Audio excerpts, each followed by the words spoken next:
Hello my dear students, welcome to Digital Ventures. आप अक्सर confuse रहते होंगे गुड बेटर बेस्ट को कैसे यूज किया जाता है। और कभी कभी हम कहते हैं कि गुड बेटर बेस्ट होता है, हाई हायर हाईएस्ट होता है, तो सारी डिग्री ईआर ईएसटी से क्यों नहीं बनती है। अगर ऐसे कंफ्यूजन आपको हैं तो इनका समाधान होगा इस क्लास में। और भी बहुत सारी चीजें हैं, जैसे द हायर का यूज कब करते हैं, द कूलर कब आता है, क्या कंपेरेटिव्स के पहले आर्टिकल द लगा सकते हैं, सुपरलेटिव्स के पहले हमेशा आर्टिकल द आता है, कंपैरिजन कैसे किया जाता है ऑब्जेक्ट्स के बीच में।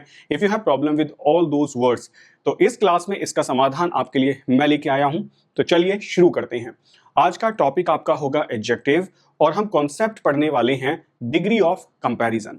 तो डिग्री ऑफ कंपैरिजन से शुरुआत करते हैं। Let's see. क्वेश्चन आता है डिग्री ऑफ कंपैरिजन क्या है। डिग्री ऑफ कंपैरिजन से बात करते हैं। एडजेक्टिव्स डिस्क्राइब क्वालिटीज और कैरेक्टरिस्टिक्स ऑफ नाउन और प्रोनाउंस, मतलब ये नाउन और प्रोनाउन की कैरेक्टरिस्टिक्स को बताती है। The fundamental form is referred to as the positive degree. जो सबसे बेसिक है, फंडामेंटल है, उसको पॉजिटिव डिग्री कहा जाता है। When comparing a quality between two nouns it is termed the comparative degree. और इसी को बेटा जब दो के बीच में कंपैरिजन आता है तो उसको हम कंपैरेटिव डिग्री कहते हैं। An adjective denoting a noun with the highest और lowest degree with a group is identified as superlative degree. मतलब समझ गए, जो फंडामेंटल है वो पॉजिटिव डिग्री है। If there is a quality between two nouns तो उसको हम कंपैरेटिव डिग्री कह रहे हैं। और अगर वो दो से ज्यादा यानी कि तीन या उससे ज्यादा है तो वो उसके हाईएस्ट पॉइंट पे है, लोएस्ट पॉइंट पे है, तो उसको हम सुपरलेटिव डिग्री कहते हैं। डिग्रीज क्लियर है। जैसे देखो, अगर मैं कहता हूं कोई चीज हाई है तो ये इसका फंडामेंटल है, ये ऊंचा है या नीचा है, हाई इसका फंडामेंटल है। इफ आई से HIGHER हायर, तो इसका मतलब होगा there is a comparison between two objects. Okay, if I say highest, okay, तो इसका मतलब क्या हो गया, हाईएस्ट का मतलब हो गया कि ये सबसे ज्यादा है। ओके, तो हाई हायर हाईएस्ट मतलब हाईएस्ट सबसे ज्यादा है, तो इसी को हम कहते हैं कि वो सबसे ज्यादा होगा, सबसे कम होगा। ठीक है, तो आपको बस यही समझना है। ओके, तो आज की क्लास में हम यही डिस्कस करने वाले हैं। चलिए शुरू करते हैं। तो डिग्री ऑफ कंपैरिजंस में ये आता है क्वेश्चन की डिग्री ऑफ कंपैरिजन कितने होते हैं। देखो, हम इसको बहुत ध्यान से समझेंगे जिससे कोई कंफ्यूजन ना हो। डिग्री ऑफ कंपैरिजन का मतलब क्या होता है। अच्छा, मैं यहाँ एक बात और आपको कहता चलूं कि डिग्री ऑफ कंपैरिजन जो बनता है वो बनता है बेटा ग्रेडेबल एडजेक्टिव्स का। ग्रेडेबल एडजेक्टिव्स ऐसे एडजेक्टिव्स होते हैं जिनके आप ग्रेडिंग बना सकते हो, मतलब वो कम हो सकते हैं, ज्यादा हो सकते हैं, वो एक्सट्रीम नहीं है। जैसे एक होते हैं नॉन ग्रेडेबल एडजेक्टिव, जैसे आपने कहा ये परफेक्ट है। अब परफेक्ट एक नॉन ग्रेडेबल एडजेक्टिव है, आप उसको मोर परफेक्ट या मोस्ट परफेक्ट नहीं कर सकते। ठीक है, तो हमेशा याद रखना कि जो डिग्री ऑफ कंपैरिजन होगा वो सिर्फ उन्हीं एडजेक्टिव्स का होगा जो आपके ग्रेडेबल एडजेक्टिव्स होते हैं, नॉन ग्रेडेबल्स का कभी नहीं होता है। ठीक है, तो अब जैसे इसको हमने डिवाइड किया रेगुलर डिग्रीज में। रेगुलर डिग्रीज होती है जिसमें आप ER और EST लगा देते हैं, तो बिल्कुल सीधा टॉल टॉलर टॉलेस्ट होगा, हाई हायर हाईएस्ट होगा, स्वीट स्वीटर स्वीटेस्ट होगा, ग्रेट ग्रेटर ग्रेटेस्ट होगा, काइंड काइंडर काइंडेस्ट होगा, स्मॉल स्मॉलर स्मॉलेस्ट होगा।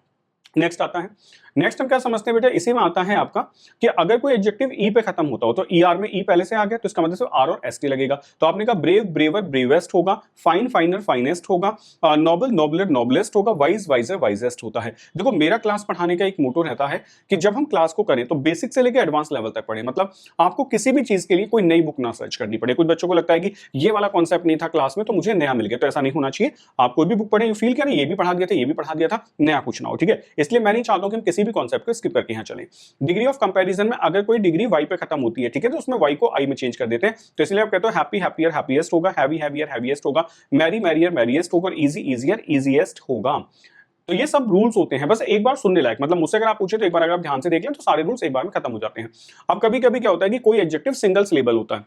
अब सिलेबल क्या होता है, जैसे आपने वर्ड कहा DISCUSS डिस्कस, तो आप देखें तो इसमें डिस्कस दो सिलेबल है। जितनी बार आपकी टंग ट्विस्ट होती है उतने सिलेबल्स माने जाते हैं, तो इसमें डिस्कस दो हैं। अगर मैं इसको डिस्कस इंग कर दूं, ING लगा दूं, तो इसमें 3 सिलेबल हो जाएंगे। ठीक है, तो अगर कोई सिलेबल सिंगल सिलेबल वर्ड है तो उसका लास्ट लेटर को प्लूरल कर दिया जाता है। जैसे रेड, रेड है, बिग है, सैड है, फैट है, थिन है, तो ये सिंगल सिलेबल है, तो रेडर होगा, बिगर होगा, सैडर होगा, फैटेस्ट होगा, और थिनर होगा। आप देखिए लास्ट वाले लेटर को डबल किया गया। सिंपल सा रूल है, अगर आपका कोई भी एडजेक्टिव सिंगल सिलेबल है तो आप उसके लास्ट वाले लेटर को डबल कर देते हैं। नेक्स्ट आइए, डिग्री ऑफ कंपैरिजन में क्या होता है कि कुछ ऐसे वर्ड्स होते हैं जिनमें एक से ज्यादा सिलेबल्स होते हैं, जैसे करेजियस, करेजियस, आपने कहा इंडस्ट्रियस, ब्यूटीफुल, डिफिकल्ट। ओके, ऐसे एडजेक्टिव्स को कंपेयर या सुपरलेटिव बनाने के लिए हम क्या करते हैं, इसमें मोर एंड मोस्ट लगा देते हैं। तो करेजियस का मोर करेजियस मोस्ट करेजियस होगा, मोर इंडस्ट्रियस मोस्ट इंडस्ट्रियस होगा, मोर ब्यूटीफुल मोस्ट ब्यूटीफुल होगा, मोर डिफिकल्ट मोस्ट डिफिकल्ट होगा। नेक्स्ट देखिए इसके बाद, इसके बाद ये आती है बेटा इरेगुलर डिग्रीज, जो अक्सर बच्चों को कंफ्यूज करती हैं एग्जाम में भी। आपने कहा गुड और वेल का कंपैरेटिव क्या होगा, बेटर होगा, सुपरलेटिव बेस्ट होगा।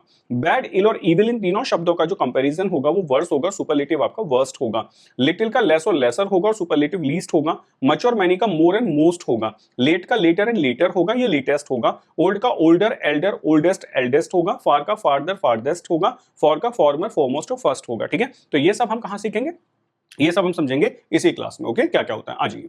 तो डिग्री ऑफ कंपैरिजन में एक ये बहुत इंपॉर्टेंट सा रूल है, शायद कुछ बच्चों को पहली बार ही पढ़ने के लिए मिला हो, वेरी इंपॉर्टेंट। कुछ ऐसे वर्ड्स भी होते हैं जिनकी कंपैरेटिव और सुपरलेटिव डिग्री ईआर और ईएसटी लगा के भी बन जाती है और मोर और मोस्ट लगा के भी बनाई जा सकती है। जैसे the following words take either ER और ईएसटी और more and most to form comparative and superlative degrees. Okay, some adjectives are, जैसे आपने कहा कॉमन है, क्रूअल है, फीबल है, जेंटल है, हैंडसम है, नैरो है, प्लांट प्लीजेंट है, पोलाइट है, सिंपल है, स्टूपिड है। तो आप देखो कैसे भी लिख लो, सीता इज पोलाइटर या more polite than her sister, बिल्कुल सही है। सीता इज द पोलाइटेस्ट या the most polite of all them.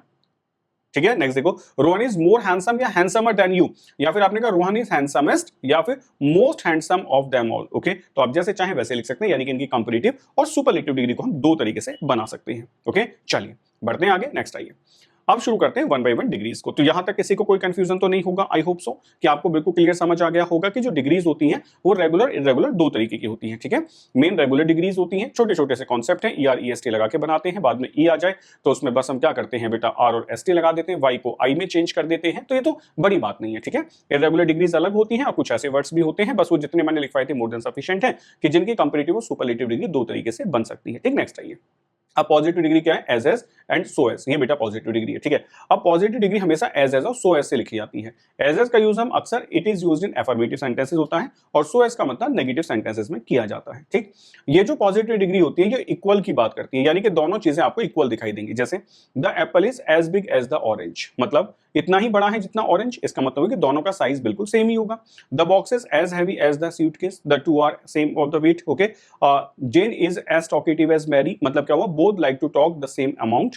या the table is not as heavy as the desk is heavier. ठीक है, तो इसका मतलब ये है कि यहां आपने कहा एज एज क्यों है, तो मैं आपको एक छोटी सी बात समझा दूं। यहाँ पे देखो, लैंग्वेज में बहुत सारे डेवलपमेंट्स होते हैं, इसीलिए क्या हुआ है, एज एज का यूज आप अफर्मेटिव और नेगेटिव दोनों सेंटेंसेस में कर सकते हैं, लेकिन सो एज का यूज आप कभी भी अफर्मेटिव सेंटेंसेस में नहीं करेंगे। ठीक है, तो आप ऐसे भी लिख सकते हैं, the table is not as heavy as the desk, यानी कि टेबल उतनी हैवी नहीं है जितनी डेस्क है, तो डेस्क जो है वो हैवियर है। ठीक है, नेक्स्ट आइए। अब ये तो होगा यूज, अब बात करते हैं क्वेश्चंस को लेके कि इसमें क्वेश्चंस कैसे आते हैं। ठीक है, क्वेश्चन समझाते हैं। देखो, हमने एक सेंटेंस लिखा, no river in the world is as holy as the Ganga. Okay,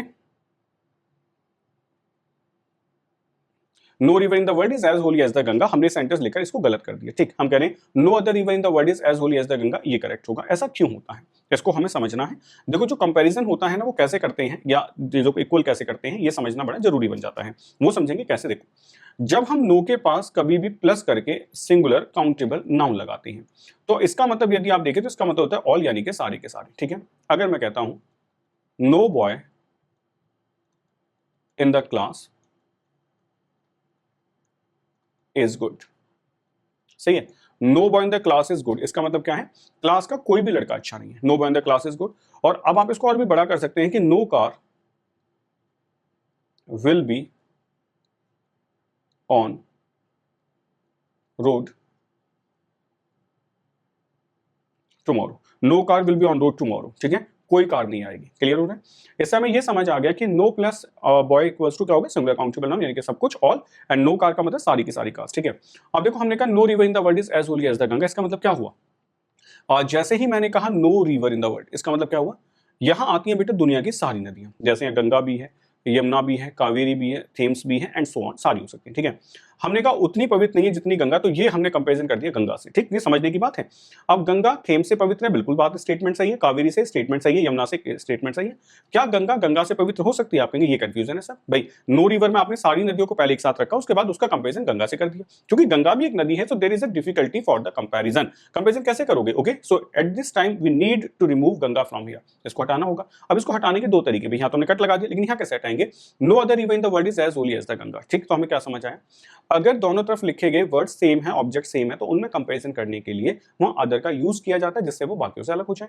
और अगर पहले से ऑब्जेक्ट अलग अलग है तो कोई दिक्कत नहीं होगी। और एग्जांपल देखते हैं, no metal in the world is as expensive as diamond. अब आप कहेंगे ये क्यों सही है? ठीक है, ये इसलिए सही है क्योंकि जो डायमंड होता है वो मेटल नहीं होता है। ठीक है, नोट कर लो बेटा, अगर किसी को याद ना हो। ये जो डायमंड है, ये डायमंड जो है बेटा ये स्टोन है, मतलब ये मेटल नहीं है, ये एक स्टोन है। ठीक है, समझ आ गया? ये एक स्टोन है, मेटल नहीं है। तो no other metal in the world is as expensive as diamond, अगर ये कर दिया तो गलत हो जाएगा, क्योंकि फिर हमने ये प्रूव कर दिया कि डायमंड क्या है, डायमंड एक मेटल हो गया। ठीक है, आपने कहा no other city in India is so polluted as Delhi, ये बिल्कुल सही है क्योंकि दिल्ली भी तो सिटी है, नो सिटी इन इंडिया नहीं होगा। ठीक है, तो ये करेक्ट आंसर बने। चलिए आगे बढ़ते हैं, नेक्स्ट आ जाओ। नेक्स्ट हमने कहा पॉजिटिव डिग्री के लिए, तो ये क्वेश्चन क्लियर हुए। एक्सप्लेनेशन क्या है, एक्सप्लेनेशन पे ध्यान दो। हमने कहा no plus single countable noun shows the context of all. Ganga is a river so it should be separated from all the rivers to diversify the objects. We should write no other river. Okay, we should write no other river. Next आते हैं। अब देखो ऐसे एक concept और आता है, तो ये बेटा सब कॉन्सेप्ट्स होते हैं, बस ये समझते हैं। When comparing two qualities of a person use more and then with positive degree. अब आप कहेंगे हमें इसमें क्या याद करना है, मैं बताता हूँ। हम हमेशा ये कहते हैं कि जो मोर का यूज होता है वो हम किस में करते हैं, वो हम करते हैं कंपेरेटिव डिग्री के साथ, ये तो मानोगे। ठीक है, मोर का यूज हम करते हैं कंपेरेटिव डिग्री के साथ, क्लियर। देन का यूज हम कहां करते हैं, देन का यूज हम करते हैं कंपेरेटिव डिग्री के साथ। ठीक है, तो आप इसको थोड़ा ऐसे एक्सपर्टली याद कर सकते हैं कि क्या आपने कभी पॉजिटिव डिग्री के साथ मोर और देन का यूज किया है, समझे? कैसे याद रहेगा, मतलब आप हमेशा पढ़ते टाइम ये ध्यान रखो कि चीजें समझनी ऐसे कि वो हमें याद रखनी, क्योंकि एग्जाम में ना जो याद करी नॉलेज है वही काम आनी है, नोटबुक लेके थोड़ी जाते हैं। तो हमने क्या समझा, when comparing two qualities of a person the more and then with positive degree. कैसे, Sameer is more good than wise. Sameer is more good than wise का मतलब क्या हो गया, समीर अच्छा तो ज्यादा है, बुद्धिमान कम है। ठीक है, इसका मतलब क्या हुआ, गुड क्या है, ये भी एक एडजेक्टिव है, और वाइज क्या है, ये भी एक एडजेक्टिव। तो समझने वाली बात ये है कि we are comparing two adjectives not two person. Comparative degree कब लगाते हैं हम, जब दो आदमियों के बीच में कंपैरिजन होता है। सुपरलेटिव लगाते हैं जब तीन ऑब्जेक्ट या उससे ज्यादा के बीच में कंपैरिजन होता है। ठीक है, समझ गए? लेकिन यहां कंपैरिजन दो एडजेक्टिव्स के बीच में, not between two objects. Okay, तो कंपैरिजन के लिए मुझे एक एडजेक्टिव को ज्यादा करना होगा तो मैं इसको मोर गुड कह दूंगा, और एक को कम करना होगा तो मैं उसको सीधे सीधे ऐसे लिख दूंगा। तो आप Sameer is better than wise क्यों नहीं लिख सकते, देखो समझो, ये बेटर क्यों नहीं आएगा, बेटर कब आएगा, ऐसे समझो बेटा। पॉजिटिव डिग्री जो होती है वो कब आती है, पॉजिटिव डिग्री आती है 1 के लिए। ठीक है, और अगर दो लोग होंगे तो इक्वल होगा। ठीक, कंपेरेटिव क्या होती है, कंपेरेटिव का जो लीस्ट नंबर होता है वो क्या होता है, वो 2 होता है। कम से कम भी 2 होता है, ज्यादा से ज्यादा भी 2 ही होता है। अगर मैं बात करूं सुपरलेटिव डिग्री की, तो सुपरलेटिव का लीस्ट नंबर क्या होता है, 3, और मैक्सिमम कुछ भी हो सकता है। ठीक है, तो ये तरीका है। तो बेटर हम तभी लगा सकते हैं जब there should be 2 people. Okay, यहां तो 2 लोग हैं ही नहीं, इसका मतलब सेंटेंस गलत हो गया। सेम आप यहां भी कर सकते हो, सेम आप यहां भी कर सकते हो। तो इस तरीके से याद रखना कि you can use more and then with positive degree if you are comparing और you want to compare the 2 qualities of a person. यदि आप एक ही इंसान की 2 क्वालिटीज को कंपेयर करना चाहते हैं तो ऐसे केसेस में आप मोर एंड देन का यूज कर सकते हैं पॉजिटिव डिग्री के साथ। ओके, अब आप सीखेंगे कैसे, मैंने एक सेंटेंस लिखा है, आप कोशिश करें एक ऐसा सेंटेंस ढूंढ के लिख के देखें। ठीक है, नेक्स्ट आइए, अब कंपैरेटिव डिग्री की बात करते हैं। अब कंपैरेटिव डिग्री मैंने आपको बता दिया कि कंपैरिजन होता है 2 लोगों में, कम से कम 2 लोग होने चाहिए और ज्यादा से ज्यादा जो 2 होते हैं। ठीक है, अब बच्चों का कंफ्यूजन क्या है, एक बच्चा कहता है सर इसका मतलब मैं लिख रहा हूँ ही इज बेटर। ठीक है, ही इज बेटर, तो क्या ये सेंटेंस गलत होगा, नहीं बेटे सेंटेंस बिल्कुल सही होगा। तो आप कहेंगे दूसरा क्या है, बेटा अंडरस्टूड है, ही इज बेटर। यदि वो बेटर है तो किसी से तो बेटर है भाई। आप सोचो, आपने कहा यू आर बेटर, तुम अच्छे हो, इसका मतलब अंडरस्टूड है कि तुम पहले से किसी के बारे में बात करते हो, तुम उससे बेटर हो। ठीक है, ऐसा तो है ही नहीं ना कि पहले ही बच्चा मिला और आपने कहा यू आर बेटर। आप पहले बच्चे को कभी यू आर बेटर नहीं कह सकते, आप दूसरे को यू आर बेटर कह सकते हो। क्लियर हुआ? तो इसलिए अगर ही इज बेटर लिखा है तो ये अंडरस्टूड है कि वो किसी से बेटर होगा। The comparative degree of an adjective or adverb shows the greater or lesser degree of a quality. We always use than after comparative degrees. Than का यूज हमेशा करेंगे, सुन लें। बुर्ज खलीफा is taller than any building in the world. ठीक है, तो आपने क्या लिखा, the Burj Khalifa is taller than any other building in the world. Okay, यहां याद रखना ये जो THAN है इसके प्लेस पे आप THEN नहीं लगा सकते, तो ये एनी अदर होगा क्योंकि कंपैरिजन जो रहा है तो बिल्डिंग के बीच में हो रहा है। बुर्ज खलीफा की भी एक बिल्डिंग है, तो Burj Khalifa is taller than any other building in the world होगा। ठीक है, देखो लिखा हूं, तो हमने क्या लिखा, Burj Khalifa is taller than any other building in the world. ये सेंटेंस बेटा इनकरेक्ट है, आपको प्रैक्टिस के लिए दिया गया था। तो Burj Khalifa is taller than any other building in the world होगा। व्हाई? बिकॉज बुर्ज खलीफा भी एक बिल्डिंग है, जैसा अभी डिस्कस किया था, तो इसको अलग करने के लिए अदर लगाना होगा। Burj Khalifa is taller than any building in the world नहीं होगा। Rohan is more intellectual than Karan, बिल्कुल सही है। Rohan is more intellectual than Karan, THEN नहीं होगा, याद करना THEN जो होता है बेटा ये कंपैरिजन की बात करता है, कंपैरेटिव डिग्री बनाता है और ये कंजंक्शन होता है, ठीक है। और ये जो THEN होता है देन, ये क्या होता है बेटा, इसको आप लिख लेंगे ये एडवर्ब ऑफ टाइम होता है। क्या होता है? It's an adverb of time, ठीक है। नेक्स्ट आ जाओ। तो cats are more independent than dogs होगा, तो cats are more independent than dogs, इसको लिखने का पर्पस मैं बताता हूं। कुछ बच्चे कहते हैं सर जब दो ही लोगों के बीच में कंपैरिजन होगा तो कैट्स तो दो हो गई, ठीक है, और डॉग्स भी दो से ज्यादा हो गए। हाँ, तो आप ये देख सकते हैं कैट्स का मतलब यहाँ क्या है, कैट्स का मतलब है एक पूरी की पूरी क्लास का मैं दूसरी क्लास से कंपैरिजन कर रहा हूं। जैसे आपने कहा boys are better than girls या girls are better than boys, ठीक है। तो इन दोनों में यदि आप देखें तो गर्ल्स मतलब it is they are representing, the word is representing a class, okay. तो एक क्लास का दूसरी क्लास से डिस्कशन हो रहा है। So cats are more independent than dogs. Now तो हमें क्या समझ आया कि कंपैरेटिव डिग्री बनाने के लिए सबसे पहला काम ये होगा कि हमें ये समझना है कि कंपैरेटिव डिग्री जो होगी उसके साथ देन लगाना पड़ेगा और अदर लगाना पड़ेगा, ठीक है। चलो अब देखो समझते हैं ये क्वेश्चन, हम समझते हैं। The climate of Delhi is more polluted then that of J&K, ठीक है। अब यहाँ एक क्वेश्चन बड़ा अच्छा फंसता है, वो समझते हैं। यहां से हम शुरुआत करें, the climate of Delhi is more polluted then J&K, ये क्वेश्चन गलत क्यों है, ठीक भाई। ये question the climate of Delhi is more polluted then J&K गलत क्यों है, इसको मैं समझता हूं। समझना, ध्यान से समझो। मैंने एक सेंटेंस लिखा, Delhi is more polluted than J&K, पहला सेंटेंस में लिखा Delhi is more polluted then J&K। Clear है, कोई डाउट नहीं हुआ होगा, समझ भी आ गया होगा कि Delhi is more polluted then J&K होगा, ठीक है। नेक्स्ट आते हैं। अब मैंने सेंटेंस लिखा the climate of Delhi is more polluted than J&K, ठीक है।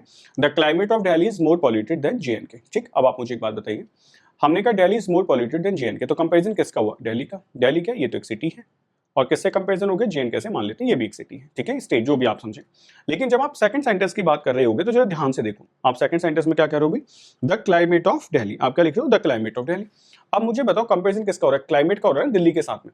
तो ये तो आपने J&K से कंपेयर कर दिया, तो पहले और दूसरे सेंटेंस में आपको समझ आ रहा होगा, पहले सेंटेंस में दिल्ली का कंपैरिजन J&K से, दूसरे सेंटेंस में दिल्ली का के क्लाइमेट का कंपैरिजन J&K से है।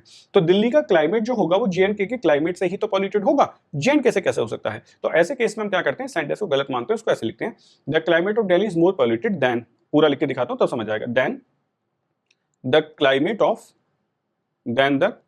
Of J&K। अब आप मुझे बताओ तो क्लियर हो रहा है ना कि the climate of Delhi is more polluted then the climate of J&K। अब बराबर है, दोनों तरफ का क्लाइमेट डिस्कस हो गया। अब एरर क्या है? देखो नाउन का रिपीटिशन नहीं होता, ये नाउन गलत है, ठीक है। तो हमने क्या लिखा? देन लिख दिया।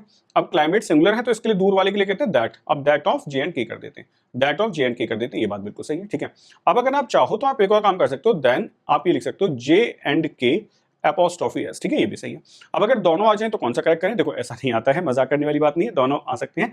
तो कौन सा करना है, तो आप बैलेंस कर लेंगे, जैसा शुरू में दिया है, जैसा ओपनिंग है वैसा ही क्लोजर है, ठीक है। ये तो बात होगी तब की, लेकिन ऐसा होगा नहीं, और करके लिख लो बोथ आर करेक्ट आंसर्स, ठीक है। मतलब एक होता है ना कि सर पता नहीं एग्जाम का दिमाग ही घूम रहा हो, कुछ भी दे दे, तो आप बस ऐसा कर लेना, फिर यू आर बैलेंसिंग कि जैसा क्लोज ओपनिंग होगा वैसा हम क्लोजर दे देंगे, ठीक है। वरना both are the correct answers. हमने कहा देन दैट ऑफ J&K, या तो ये लिख दो या देन J&K's कर दो। J&K's मतलब J&K का व्हाट, तो सीधी सी बात अंडरस्टूड है कि पहले का क्लाइमेट तो दूसरे का भी क्लाइमेट ही होगा, ठीक है। चलिए तो आप the climate of Delhi is more polluted then that of J&K, बिल्कुल सही है, ऐसे आप नहीं लिख सकते हैं। नेक्स्ट अब देखो यहां समझना, the poems of William Wordsworth are more readable than those of John Keats. भैया हम जो दोज क्यों लगा रहे हैं, क्योंकि किसके लिए है? It is for the poems. किसके लिए है बेटा? पोम्स के लिए। तो पोम्स ऑफ जॉन कीट्स, तो पोम्स मतलब ये प्लूरल होगा, और जब ये प्लूरल होगा तो वर्ब वो कैसा आएगा? प्रोनाउन प्लूरल आएगा, दोज ऑफ होगा। तो comparison should be between the same objects, comparison हमेशा सेम ऑब्जेक्ट्स के बीच होता है, ठीक है। चलिए आगे बढ़ते हैं। Some special uses of comparative degree, और क्या यूजेस होते हैं कंपैरेटिव डिग्री? देखो when a person or thing acquires more of a specific quality leading to a corresponding increase in another quality, we can use a comparative degree to express this parallel growth। अब मैं ऐसा करता हूं, इसको आसान शब्दों में आपको समझाता हूं। अगर किन्हीं दो एडजेक्टिव्स के बीच में कंपैरेटिव वाले, मतलब ऐसे समझो कि साथ में बढ़ रहे हैं, साथ में घट रहे हैं, मतलब एक रेसिप्रोकल सा रिलेशन आपको दिखाई दे रहा है, तो ऐसे केसेस में आप दोनों कंपैरेटिव डिग्रीज के पहले आर्टिकल दा लगा देते हैं। इन कंपैरेटिव डिग्रीज को नॉमिनल एडजेक्टिव्स कहा जाता है। जैसे द है ना, इसको क्या कहा जाता है? इसको कहा जाता है नॉमिनल एडजेक्टिव इसको कहा जाता है, ठीक है, इसको हम नॉमिनल एडजेक्टिव कहते हैं। क्लियर हुआ, इसको हम नॉमिनल एडजेक्टिव कहते हैं। The higher you go the cooler it gets होगा, ठीक। आप इसको the higher you go cooler it gets, the higher you go cooler it gets नहीं कह सकते, यानी कि या तो दोनों द हटा दें या दोनों लगा दें, तो दोनों द लगेंगे तब सही होगा, कोई एक हट गया या दोनों हट गए तो गलत होगा। The earlier you wake up the more productive your day will be, बिल्कुल सही है। अगर आपने सुना हो द मोर यू स्टडी, आपने जरूर सुना होगा, जब कहते हैं ना द मोर यू स्टडी, जब पढ़ना शुरू करोगे तब पता चलेगा, the more you study the more confusion you have, the more you study the more confusion you have, ठीक है, जितना ज्यादा पढ़ोगे उतना ज्यादा कंफ्यूजन आपको होगा, तो ऐसे भी होता है, ठीक है। चलिए आगे बढ़ते हैं।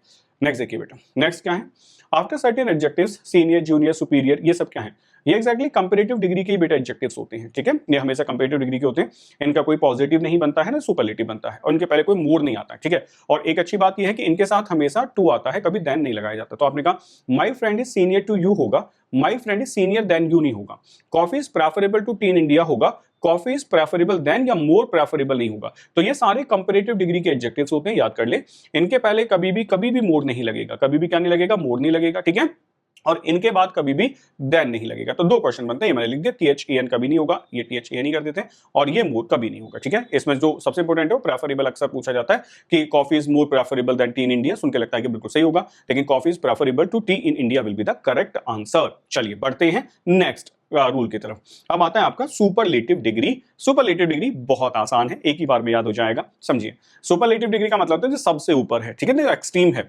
The superlative degree is a form of adjective and adverb that indicates the highest degree of quality. It is typically used when comparing 3 और मोर आइटम्स, ठीक है। We always use definite article the before superlative degrees, हमेशा the आता है, you are the best, इतना तो याद कर ही सकते हो भाई, कुछ याद हो या ना हो, ये तो याद ही ना, you are the best, you are the best, ठीक है, ये आपने लगा दिया द बेस्ट, ये सुपरलेटिव डिग्री के पहले हमेशा दा लगता है, ठीक। तो आपने कहा the third chapter is the easiest in this book, तीसरा सबसे आसान है। After getting selected you will be the happiest person on earth, बिल्कुल सही है। John is the tallest student in the class होगा, and Daniel always buys the most advanced smartphones available, वो हमेशा वही खरीदता है जो सबसे ज्यादा एडवांस्ड है, ठीक है। तो हो सकता है पैसे वाला रहा हो डेनियल, ठीक है। नेक्स्ट आइए, अब देखो कुछ और रूल्स होते हैं, होता क्या है ना कि ये सुपरलेटिव तक हो गया, अब रूल्स क्या कहते हैं। When two adjectives demand distinct prepositions use the appropriate preposition for each is necessary. जैसे हमने लिख दिया करण इज सीनियर टू, अब सीनियर के साथ तो टू आता है ना, एंड मोर इंटेलिजेंट के साथ देन आता है योर मैनेजर, ठीक है। अब किसी ने लिखा Karan is senior and more intelligent than your manager, हमें गलत नहीं लगता, हमें लगता है बिल्कुल सही है, सीनियर कह रहा है, मोर इंटेलिजेंट कह रहा है, देन लगा रहा है, लेकिन गलती कहां है। अब बच्चे कहते हैं हमें नहीं समझ आती, मैं बताता हूं, देखो इसको लिखते हैं, पहला सेंटेंस समझो, पहला होगा ऐसे लिखा जाएगा, करण is senior to your manager, ये है ना। और दूसरा क्या है, करण is more intelligent than your manager, ठीक है। अब देखो तरीका क्या है मैं बताता हूं, जब हम किन्हीं भी दो सेंटेंसेस को कंजंक्शन से जोड़ते हैं, जैसे एंड लगा दिया और कुछ भी, ठीक है, तो ऐसे केसेस में क्या होता है कि जो कॉमन चीजें होती है ना बेटा, उसको कॉमन ही ले लिया जाता है। तो मैं ऐसा करता हूं, कॉमन ले लिया, करण से करण कट जाएगा, कॉमन है, इससे इस जाएगा, ठीक है। देखो योर से योर जाएगा, ठीक है, अरे समझ, और मैनेजर से मैनेजर जाएगा, ठीक। अगर ये दोनों डिग्रीज बराबर होती, जैसे बेटर देन योर मैनेजर होता और मोर इंटेलिजेंट देन योर मैनेजर होता, तो दोनों में देन आ जाता, हम देन को भी कॉमन ले लेते, लेकिन यहाँ ये कॉमन लिया जाएगा। तो हमने देखा कि सब्जेक्ट कौन है, करण इज, बिल्कुल सही बात है, सीनियर टू होगा, मोर इंटेलिजेंट देन योर मैनेजर होगा। अब आप चाहो तो इसको उल्टा भी लिख सकते हो, Karan is more intelligent than and senior to your manager, ठीक है, ये क्वेश्चन है। तो Karan is more intelligent and senior to भी नहीं होगा, आपको ये समझना है। रोहन इज इंटरेस्टेड इन, अब इंटरेस्टेड के बाद आने वाली प्रपोजिशन इन होती है, इन आर्ट, एंड कंसर्न के बाद अबाउट होता है, तो ये आपको लगानी पड़ेगी हमेशा। रोहित इज प्राउड के बाद ऑफ आता है, achievements and impressed by his talents होगा, ठीक है। तो आपको ऐसे लगाना पड़ेगा। तो क्या समझ आया कि अगर दो एडजेक्टिव्स होते हैं, if they demand the different preposition then you have to provide. तो हमने देन और टू का यूज तो इसलिए समझ लिया because it was more important than anything else, और बाकी भी हमने समझ लिया कि अगर कभी भी होगा तो ऐसे। अच्छा, ये चीजें और अच्छे एलिब्रेटेड लेवल पे कहां पढ़ाई जाती हैं, जब आपके टॉपिक्स होते हैं प्रपोजिशंस, ठीक है, तो वहां आपको और अच्छे लेवल पे इसको पढ़ाया जाता है। Don't use comparative degree with half, twice, thrice etcetera, use a similar instead. मतलब आपने कहा he is half as wise as you होगा, he is half wiser than you नहीं होगा, ठीक है। अब आप इसको ऐसे समझो, this box is twice as heavy as that one, ठीक है। ट्वाइस हैवियर कैसे होगा भाई, कोई चीज मानो हमने ऐसे भी लिख दिया 2 टाइम्स, अब कोई चीज 2 टाइम्स है और 2 टाइम्स के बाद आप इसको बेटर भी लिख रहे हो, तो आप ये बताओ कितना ज्यादा हो गया भाई। एक बात तो ये 2 टाइम्स हो गया, फिर ये बेटर भी है, तो 2 टाइम्स बेटर कैसे हो सकता है, यानी कि 2 टाइम्स एज गुड एज होगा, यानी दुगनी अच्छी है तुमसे, तो दुगनी अच्छी है तो 2 टाइम्स हो गया ना, फिर बाद में उसको फ्लैग करना होगा, वरना आपको लगेगा पहले ट्वाइस है उसके बाद बेटर है, तो कितनी बेटर है। Okay, it seems ridiculous. तो आप हमेशा याद रखना कि कभी भी फ्रैक्शंस आ जाए, हाफ है, ट्वाइस है, थ्राइस है, 2 टाइम्स, 3 टाइम्स ऐसे अगर आ जाए तो आप हमेशा पॉजिटिव डिग्री को लिख के आएंगे। तो आपने लिखा the box is twice as heavy as that one, दुगना भारी है जितना वो है उससे दुगना भारी है, यानी कि पहले इक्वल हुआ फिर दुगना हो गया। ठीक है, ऐसा नहीं हो सकता कि दुगने से भी ज्यादा भारी है तो पता नहीं कितना भारी है। ठीक है, नेक्स्ट आइए। Always use positive degree after so as too very and enough, इनके बाद बेटा हमेशा पॉजिटिव डिग्री आती है, तो इट इज टू गुड हो सकता है, टू बेटर नहीं होगा।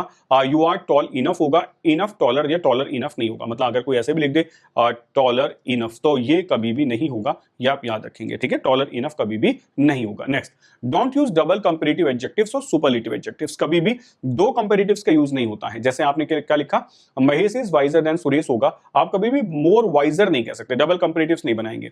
It is the smallest room तो होगा, द मोस्ट स्मॉलेस्ट नहीं होगा, कि आपने स्मॉलेस्ट भी बना दिया, मोस्ट भी लगा दिया, यानी कि आप ये कह दो कि अगर कोई कंपैरेटिव डिग्री बनी है रेगुलर वाली तो उसके साथ कभी भी मोर नहीं आएगा, और अगर सुपरलेटिव डिग्री बनी है मोस्ट वाली मतलब रेगुलर वाली तो उसके पहले कभी मोस्ट नहीं आएगा। तो डबल कंपैरेटिव्स और डबल सुपरलेटिव्स को यूज को अवॉइड करेंगे। दिखाना इसलिए है, मुश्किल नहीं है लेकिन दिखाना जरूरी बनता है। ठीक है, दिखाना जरूरी बनता है। When two adjectives in different degrees of comparison are used in the same sentence both should be complete. ठीक है, कभी कभी क्या होता है हम दो एडजेक्टिव्स को आपस में डालते तो हैं सेंटेंस में, कंजंक्शन से कनेक्ट कर देते हैं, लेकिन उनको कंप्लीट नहीं लिखते हैं, तो you have to write it complete. जैसे the city is as clean as if not cleaner than any other city. ठीक है, तो हम जल्दबाजी में क्या लिख देते हैं, एग्जाम में कैसे देते, the city is as clean if not cleaner than any other city. अगर आपको ना पता हो तो आपको लगेगा सेंटेंस सही है। अगर कभी ऐसे सेंटेंसेस में जो मिक्स्ड सेंटेंस होते हैं कंफ्यूजन है तो उसका तरीका क्या होता है, उन दोनों सेंटेंस को अलग अलग लिख के देखो। मैं यहां भी आपको करके दिखाता हूं। पहला सेंटेंस हमने कहा the city is as clean as any other city, the city is as clean as any other city। पहला सेंटेंस। दूसरा लिखूं, the city is not cleaner than any other city, the city is not cleaner than any other city. ठीक है, देखो जो मैंने बताया था वही करके दिखाएंगे। अब क्या करा हमने भाई, हमने कहा इन दोनों को हमने किससे जोड़ा, इफ से, तो इफ क्या कंजंक्शन यहाँ लगा लो, अब इफ लग गया, अब काट दो, कॉमन ले लो, दा से दा गया, सिटी से सिटी गया, इससे इस गया। ठीक है, एनी अदर सिटी से एनी अदर सिटी गया। क्लियर है। अब देखो क्या बता, the city is as clean as if not cleaner than any other city. Clear है। पोजीशंस तो रखोगे ना भाई, जिस ऑब्जेक्ट से कंपेयर करो वो हमेशा बाद में लिखा जाएगा, वर्ब की पोजीशन सब्जेक्ट के बाद होगी, कंजंक्शन जिन दो चीजों को कनेक्ट करा उसके साथ रखा जाएगा, तो बन गया। तो एग्जाम में क्या करता है, या तो कभी कभी एज को हटा देता है या फिर देन को हटा देता है। ठीक है, बस। तो मैंने दोनों एग्जाम्पल आपको दिए। उसने कहा his explanation was not clear than if not as clear as the previous one, तो क्या करेगा, इस क्लियर देन को ऐसे हटा देगा। ठीक है, इस देन को हटा देगा, मैं हटा देता हूं दिस वन, सॉरी, तो was not clear if not as clear as the previous one. आगे समझ, ऐसे होता है। तो दो तरीके से क्वेश्चन आपको देखने के लिए मिल जाता है। ठीक है, तो भाई ये था आपका डिग्रीज का टॉपिक। आई होप सभी को समझ आया होगा। मिलते हैं नेक्स्ट क्लास में। Till then take care, bye bye, जय हिंद।